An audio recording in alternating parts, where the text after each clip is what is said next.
The American dream isn't always a mansion or a sports car. Sometimes it's quiet, a hope carried by someone you pass every day. The person who drives your taxi, who makes your coffee.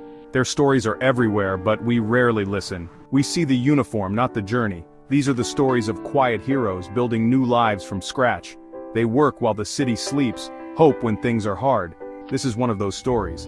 It's not about riches, but about something real. A man named Tariq arrived with almost nothing, just a small bag and big hope. He didn't know the language, didn't know anyone, but he believed hard work could build a future. His dream began the moment he stepped out of a yellow cab, before he ever thought he'd drive one. For Tariq, success was learning a new street name, understanding a joke, sending money home. Each small victory was a step toward a life he could call his own. He wasn't chasing fame, he was chasing the feeling of standing on his own 2 feet. So let's ride along with him, see the city through his eyes. This isn't just a story about driving a taxi. It's about navigating life. It's about the kindness of strangers and the strength you find when you have no other choice. This is the American dream you don't see in movies. Built one fare at a time on the streets of New York. We just need to pay attention. I arrived at JFK on a cold October day in 1998 with a suitcase, $200, and a photo of my parents. The air smelled like exhaust and possibility. I was scared, but alive. My English was shaky, learned from books in my village. The airport was a blur of fast words and unfamiliar faces. I clutched a paper with an address in Queens. A friend of a cousin had arranged it. A man in uniform pointed me to the taxi stand. The yellow cabs looked like metal beetles. I handed the driver my address. The city outside was a blur of lights and towering buildings. The driver played music I didn't understand, but the feeling was universal. A song about missing home. I wondered if I'd made the right choice, but there was no turning back. When we arrived, the fare was $28. I gave him $30, a big piece of my savings. He helped with my bag and said, "Good luck, kid." Those were the first kind words I heard in America. I stood in front of a brick building. Not the America from pictures, but my new home. My journey was just beginning. The apartment was on the 4th floor, no elevator. My new roommate Janek from Poland let me in. The living room was for sleeping. 3 mattresses. Janek, Marcus from Haiti, and me. We were a strange family, united by hope. Janek worked construction, Marcus washed dishes, I searched for any job. We spoke with hands and pictures, but we understood each other's struggle. We shared food, stories, and dreams. My days were long, walking, asking for work, taking any job, washing dishes, sweeping floors, delivering flyers. I saved every penny.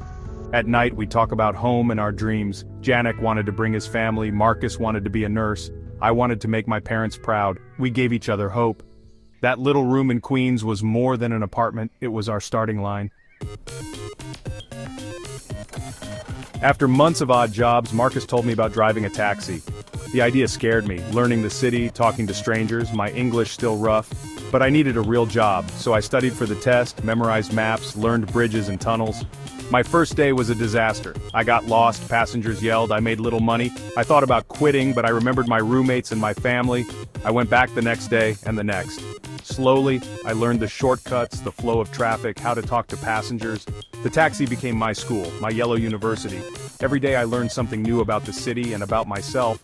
I was becoming a New Yorker. Driving a taxi is like watching 1,000 movies. Every passenger has a story. I drove a woman to the hospital for her first baby, an old man to his wife's grave. Sometimes listening is the most important thing you can do. I learned everyone is fighting a battle you can't see. This job taught me compassion, not to judge by clothes or destination. Sometimes for a few minutes people showed me their hearts. One young artist couldn't pay the fare. He gave me a drawing instead, making me look like a hero. He said, "You guys are the veins of the city." That drawing reminds me my job mattered. From my passengers, I learned about America. Business, art, love, even baseball and politics. The back seat of my cab was my classroom. The people of New York were my teachers. The education they gave me was priceless, an education in humanity. One rainy night, a man in a suit got in my cab for a long ride to Westchester. He asked about my story, where I was from, how long I'd driven, about my family. He listened, really listened. His name was Mr. Chen. I told him about arriving with $200, my roommates, my first terrible day as a driver. I shared my dream, to learn a skill, work in an office, build something. I was taking bookkeeping classes at night. When we arrived, he paid the fare and handed me his business card.